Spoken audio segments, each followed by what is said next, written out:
Cela pourrait être une très bonne nouvelle car cela pourrait être la solution à la prise de contrôle islamiste que, même si aucun de nous ne le réalise vraiment, nous savons tous que cela pourrait vraiment faire une grande différence. Regardons cette vidéo. Avec 1 milliard de fidèles, l'islam est l'une des religions les plus puissantes sur Terre. Mais quelque chose de catastrophique se produit silencieusement et presque de façon invisible. L'islam est en train d'être effacé de la carte, non pas par la guerre, ni par la politique, mais par quelque chose de bien plus simple et totalement imparable, une force que l'islam ne pourra jamais contrôler. Nous sommes le 27 mars 2035. L'appel à la prière du matin, qui résonnait autrefois dans des villes comme Casablanca, s'est tu dans de nombreux quartiers. Ce qui était autrefois impensable est devenu réalité, alors que les mosquées du monde entier sont désormais vides ou réaffectées. L'islam, la foi qui a façonné des civilisations pendant 1400 ans, a connu un déclin sans précédent en seulement 2 décennies. Tout cela à cause de quelque chose qui semblait si innocent au départ, un signal Wi-Fi. Si quelqu'un avait suggéré, quelques années auparavant, que les smartphones feraient plus de mal à l'islam que 1000 croisades, on l'aurait pris pour un fou. Oui, c'est ce qui se serait passé, mais comme nous le voyons de plus en plus, il se pourrait bien que ce soit Internet qui révèle les islamistes pour ce qu'ils sont réellement. Pourtant, c'est exactement ce qui se passe. Pas par la conquête ou la force, mais par la révolution silencieuse de l'information. Aujourd'hui, nous verrons comment la transformation numérique s'est produite, pourquoi la connectivité en ligne est la principale vulnérabilité de l'islam et ce que ce changement inédit implique pour l'avenir de la foi musulmane dans notre monde connecté. L'impact d'Internet sur l'islam aujourd'hui rappelle un phénomène similaire survenu au XVe siècle, quand Gutenberg inventa l'imprimerie en Europe. Les prêtres perdent soudain leur monopole sur la Bible. Pendant des siècles, l'Église contrôlait l'accès, interprétait les Écritures en latin et, en pratique, verrouillait l'accès au salut. L'imprimerie a bouleversé cela. La Bible a été traduite dans les langues locales, et les gens ordinaires ont pu la lire pour la première fois. Et qu'ont-ils découvert? Des contradictions, de la corruption et des règles qui ne correspondaient pas tout à fait aux enseignements de l'Église. Voici Martin Luther, moine et théologien qui n'était pas ravi que l'Église vende des indulgences. En gros, une carte de sortie de l'enfer contre de l'argent. Ses 95 thèses dénonçaient cette corruption, affirmant que le salut venait par la foi, pas par l'argent. Avec l'imprimerie, ces idées se sont répandues comme une traînée de poudre à travers l'Europe, rendant impossible pour l'Église de garder le contrôle sur la pensée religieuse. Et vous pensez que l'Église catholique était fâchée contre Luther? Attendez de voir ce qui s'est passé ensuite. La réforme protestante a déclenché de nouvelles confessions, des débats et des contestations contre l'autorité de l'Église. Cela a brisé le monopole du clergé sur la vérité spirituelle et encouragé l'interprétation et la pensée individuelle en Europe. L'imprimerie a démantelé des siècles de dogmes religieux. À mesure que les gens accédaient directement aux Écritures, ils remettaient en question non seulement les pratiques de l'Église, mais aussi les principes fondamentaux du christianisme, la foi. C'est fascinant de voir que l'accès à l'information permet aux gens de réfléchir à ce qu'ils consomment. Et Internet fait cela à une échelle bien plus grande que l'imprimerie, parce qu'il faut se rappeler qu'à l'époque, les livres étaient chers. Ils sont toujours chers, mais Internet, tout le monde l'a. Devenu personnel et décentralisé, le salut et la morale ne dépendent plus uniquement des institutions religieuses dont l'autorité a commencé à décliner. C'est alors que cela devient vraiment intéressant. Puis vint le siècle des Lumières, une période où la science, la philosophie et la raison ont commencé à occuper le devant de la scène. Le résultat, un scepticisme croissant envers la religion dans son ensemble et la montée du sécularisme en Europe. Au fil des siècles, cette tendance a mené à des sociétés où les visions laïques dominent, remplaçant le christianisme dans de nombreux pays. Je dois dire, Je ne suis pas vraiment fan de cela. Je ne pense pas que le sécularisme soit une voie saine. Je pense vraiment que les gens ont besoin de vivre avec la religion. Mais il est intéressant de constater que lorsque les gens ont de l'autonomie sur les informations qui leur sont présentées, cela entraîne des changements dans notre société. Les choses évoluent. Et c'est intéressant à savoir. en Suède, en France et au Royaume-Uni, l'adhésion religieuse atteint un niveau historiquement bas, la plupart se déclarant athées, agnostiques ou spirituels, mais non religieux. Cela ne s'est pas produit du jour au lendemain, mais l'imprimerie a allumé l'étincelle qui a déclenché cette transformation. Maintenant, vous vous demandez probablement si l'imprimerie a pu ébranler le christianisme jusque dans ses fondements, pourquoi l'islam a-t-il semblé y échapper pendant si longtemps? La réponse pourrait vous surprendre. Le christianisme avait une longueur d'avance sur l'islam. Muhammad est apparu au 7e siècle, disant avoir reçu des révélations divines dans une grotte près de la Mecque. De nombreux chercheurs estiment que l'islam a intégré des éléments théologiques et narratifs du judaïsme et du christianisme dans un cadre religieux arabe.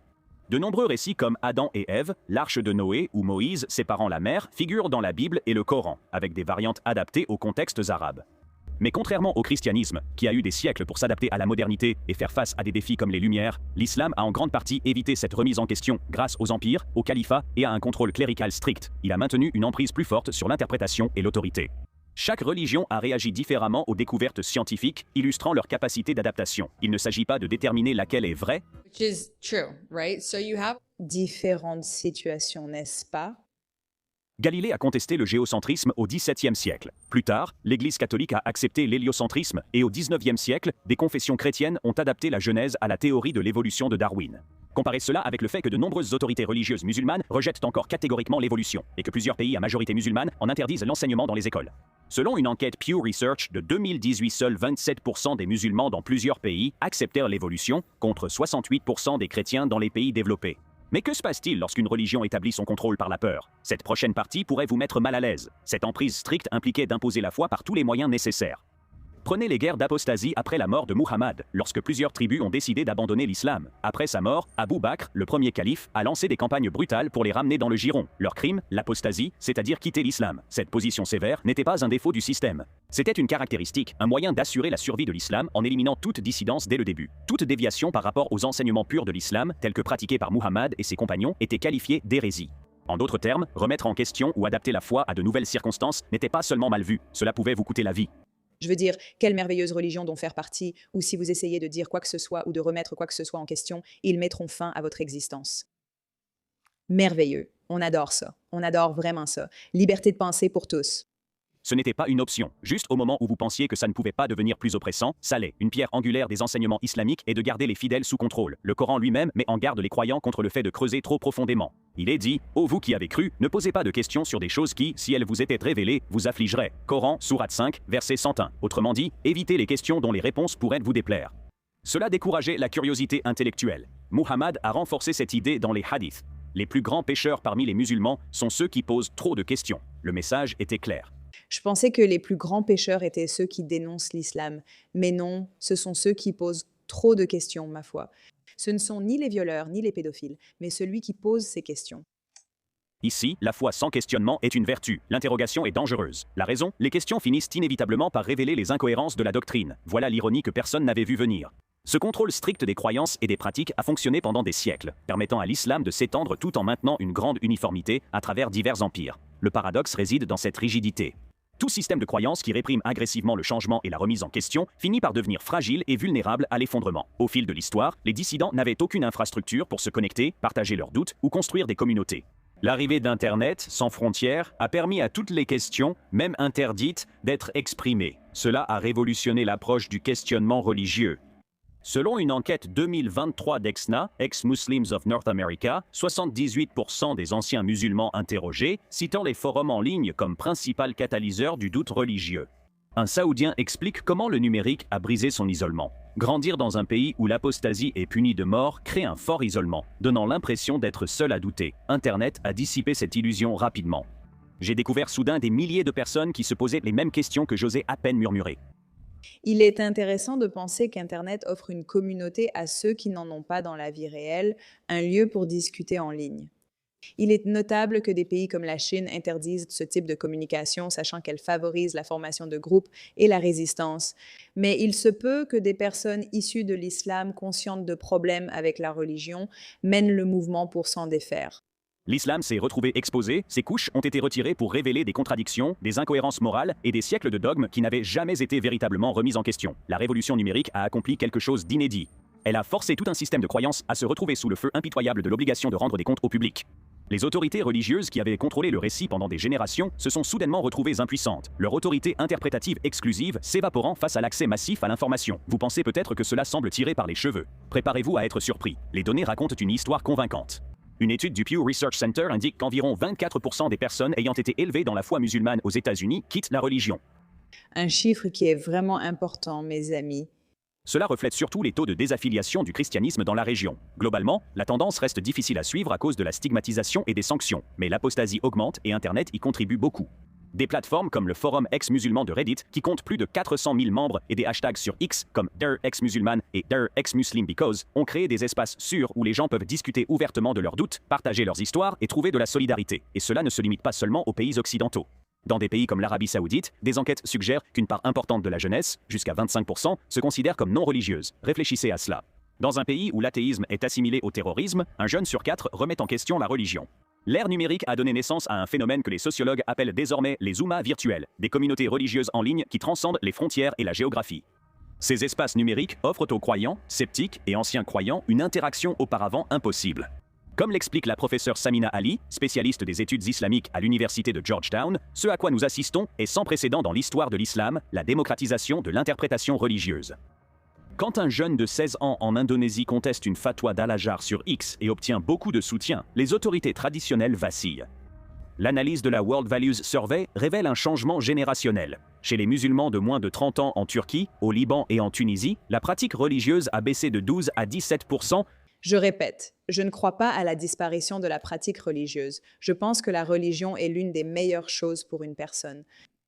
Elle apporte de la valeur, elle apporte du sens. Elle offre quelque chose de bien plus grand que d'être simplement quelqu'un qui essaie de comprendre le but de son existence. Cependant, en même temps, le fait qu'Internet offre une sorte de réponse, un endroit où les gens peuvent se rendre compte que, attendez, ce qu'on nous a servi tout ce temps ne tient pas la route et que nous voulons riposter, c'est absolument génial. Et je vais ajouter quelque chose que cette vidéo n'a pas mentionné, même si l'histoire était vraiment intéressante et vous pouvez aller les voir. C'est une excellente chaîne qui s'appelle Full of Nations. Cependant, il faut ajouter que les personnes extérieures ne critiqueraient jamais les islamistes, sauf peut-être lors de grandes guerres, n'est-ce pas? Donc, par exemple, il y avait les croisés qui combattaient les islamistes, mais il y avait aussi les juifs et les chrétiens, des personnes qui ont fini par avoir peur des croisades. Maintenant, avec Internet, nous pouvons commencer à nous lever et à en parler. Les gouvernements cherchent à nous faire taire à cause du racisme et les islamistes tentent de s'adapter en dénonçant ce racisme. Ils dénoncent toutes ces différentes choses, ils utilisent l'empathie suicidaire contre nous, n'est-ce pas? Le nouveau livre de Ghassan qui est absolument incroyable. Ils utilisent tous ces éléments contre nous. Mais Internet offre un espace à des personnes qui réalisent « Attendez une seconde, on nous raconte n'importe quoi. On doit accepter cela pour éviter d'être raciste, mais en réalité, c'est très néfaste pour notre vie et cela ne nous intéresse pas. » Et ce sont des mouvements comme celui-ci, des mouvements de résistance et d'autres personnes en ligne qui disent « Bonjour, nous n'aimons pas ça, c'est problématique », qui créent ensuite une pression politique pour faire reculer cela, n'est-ce pas? Donc, ce ne sont pas seulement les apostates ou les personnes qui quittent la religion, ce qui pour moi est quelque chose sur lequel je ne sais pas trop ce que je ressens, mais c'est aussi la capacité d'identifier et de voir des choses dans la réalité que vous n'auriez pas vues sans Internet. Vous n'auriez pas pu accéder à divers points de vue, ni comprendre que cela se produit dans plusieurs pays. Nous ignorerions que l'Europe fait l'objet d'une telle prise de contrôle. Nous ne serions pas au courant de toutes ces choses. Et c'est là que l'Internet joue vraiment un rôle pour exposer et servir d'outil qui nous prouve que nous pouvons nous lever et nous unir. Et il y a des millions et des millions de personnes qui en ont tout simplement assez de la prise de contrôle islamiste. Je ne crois pas que les gens devraient dénoncer la religion en pensant simplement que, vous savez, Dieu n'existe pas et se tourner vers l'athéisme. Je ne pense pas que ce soit une façon de vivre saine. Mais je pense qu'une religion qui vous dit qu'elle va vous tuer si vous doutez d'elle est extrêmement problématique et vous devriez avoir le droit d'en douter et le droit de la remettre en question. Une société qui vous traite de raciste si vous doutez de quelque chose qui paraît mauvais au lieu de vous laisser réfléchir est problématique. Et Internet permet désormais les deux. Et pour ma part, je suis tout à fait d'accord avec cela. Merci de votre attention à ce sujet.